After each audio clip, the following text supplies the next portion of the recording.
గర్వపడుతున్నా. ఉన్నదానికంటే పెంచుకునే విషయంలో వివేకు మాలల తరపున గట్టిగా నిలబడ్డాడు. ఇతరులను కలుపుకొని కూడా గట్టిగానే నిలబడ్డాడు. అరే ప్రత్యర్థి అయినా నేను చెప్తున్నా, వాళ్ళ జనాభా లేకపోయినా పెంచుకునే విషయంలో అటు గట్టిగా నిలబడ్డాడు. ఓకే, అడ్వాన్స్ కులమైన మాలల్ని అత్యంత వెనుకబడ్డ కులాల్లోకి చొరబెట్టడంలో కూడా సక్సెస్ అయింది. మొదటి గ్రూప్లోకి వీళ్ళని పంపింది ఆయనే. నేతకాని వాళ్ళని బయటికి పోకుండా చూసింది ఆయన. నేతకానికి బయటికి పోకుండా చూశాడు. అత్యంత వెనుకబడ్డ కులాల్లోకి ఈ కులం నుంచి కొంతమంది చొరబెట్టాడు చేశాడు. ఈ రీత్యా మాలల పక్షాన వాళ్ళ వైపు న్యాయం లేకపోయినా, జనాభా లేకపోయినా వాళ్ళ వైపు నిలబడడంలో వివేకు పాత్ర గట్టిగానే ఉన్నది.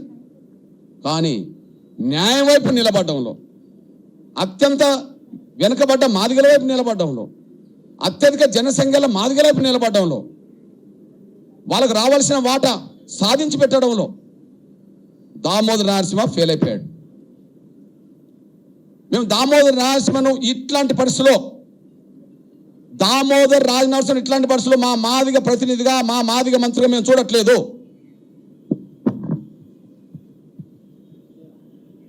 దామోదర్ రాజనరసింహ గారిని మా మాదిగ ప్రతినిధిగా లేదా మా మాదిగ కోటలో వచ్చిన మాదిగ మంత్రిగా మేము చూడట్లేదు. ఆయన మాదిగల పక్షాన రావాల్సిన దాన్ని కూడా రప్పించలేకుండా ఆయన మౌనంగా ఉన్నాడు. స్వార్థపరులు వాళ్ళ నిష్పత్తి కంటే ఎక్కువ పొందుతుంటే న్యాయం కోసం బలమైన ఉద్యమం జరుగుతున్న ఈ సమయంలో మాదిగల పేరుతో మంత్రికున్న వ్యక్తి మౌనంగా ఉండడం వల్ల జనాభా పరంగా రిజర్వేషన్లు పొందే అవకాశం కోల్పోయే పరిస్థితి వచ్చింది. వెనుకబాటును ఆధారంగా చేసుకొని న్యాయబద్ధమైన వాటా పొందలేని పరిస్థితులు నెట్టబడడం జరిగింది. దీనికి ఎవరు బాధ్యత? దామోదర నరసింహ బాధ్యత. నేను అంటున్నా, సోదరా దామోదర నరసింహ గారు, నువ్వు మాదిగల ప్రయోజనాలు కాపాడలేవు. మిమ్మల్ని మేము మాదిగల ప్రతినిధిగా చూడట్లేదు. నువ్వెవరి ప్రతినిధో ధైర్యం ఉంటే చెప్పుకో. మాదిగలకు రావాల్సిన 11% వాటా ఎందుకు రాలేదో చెప్పు. జనాభా లేదా, వెనుకబాటు లేదా? జనాభా లేదా, వెనుకబాటు లేదా? ఈ రెండు ఉన్నప్పుడు నిష్పత్తి పరంగా ఎందుకు రాలే? జనాభా ఉన్నదని మీ కమిషన్ చెప్తుంది, వెనుకబాటు ఉన్నదని కమిషన్ చెప్తున్నది. మరి దానికి దగ్గర రిజర్వేషన్లు న్యాయబద్ధమైన వాటి ఎందుకు రాలే? నీ మౌనం, నీ చేతగాంతనం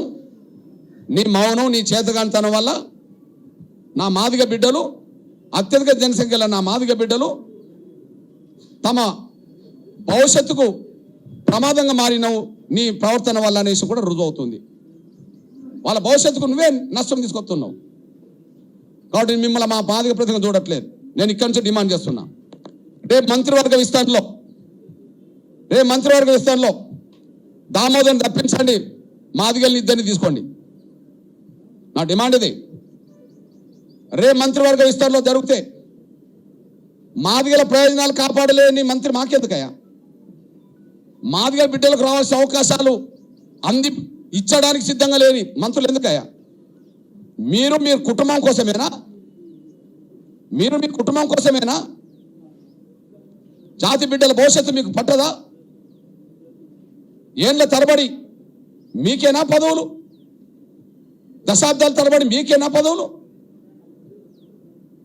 కనీసం ఏ కులం పేరు పెట్టుకొని, ఏ కులం పేరుని అడ్డం పెట్టుకొని ఈ స్థాయి పదవులు పొందుతున్నారో ఆ కులానికి న్యాయం చేయకపోయినా అన్యాయం జరగకుండా చూడాలి కదా. ఆ కులానికి మీరు దోష పెట్టకపోయినా ఆ కులం అవకాశాలు ఇంకోటి దోసుకోకుండా చూడాలి కదా. ఒక కాపలదారుడు ఉండాలి కదా. నువ్వు ఆ పని చేస్తలేవు కదా. ఎందుకు నువ్వు కాంగ్రెస్ అధిష్టానానికి విజ్ఞప్తి చేస్తున్నా, ముఖ్యమంత్రి పరిధిలో ఉంటుంది మంత్రివర్గం ఇస్తున్నా, దామోదర్ తప్పించండి, మాదిగల నుంచి ఇద్దరిని మంత్రులుగా చేసుకోండి. ఎవరైనా చేసుకోండి, మాదిగల నుంచి ఇద్దరు రావాలి. రెడ్లు 4 ఉన్నప్పుడు మాదిగలు 2 ఉంటే తప్పేంటి? రెడ్డి సామాజిక వర్గం సంబంధించిన వాళ్ళు 4 ఉంటే మాదిగలు ఇద్దరంటే తప్పేంటి? మేము ఇద్దరిని కోరుతున్నాం, దామోదరు తప్పించండి. ఇకపోతే నేను ఒక విషయం గుర్తు చేస్తున్నా. మాకు జరిగిన అన్యాయం రేవంత్ రెడ్డి గారికి తెలుసు. మాకు జరిగిన అన్యాయం రేవంత్ రెడ్డి గారికి తెలుసు. మా జనాభా కంటే తక్కువ రిజర్వేషన్లు వచ్చినాయనే విషయం ఆయనకు తెలుసు. నేను పేరు చెప్పను. ఆయన శాసనసభకి వెళ్లే ముందు ఒక 40 నిమిషాలు ఇద్దరు మా మాదిగ ప్రజలతో, మా మాదిగ ప్రముఖులతో మాట్లాడాడు.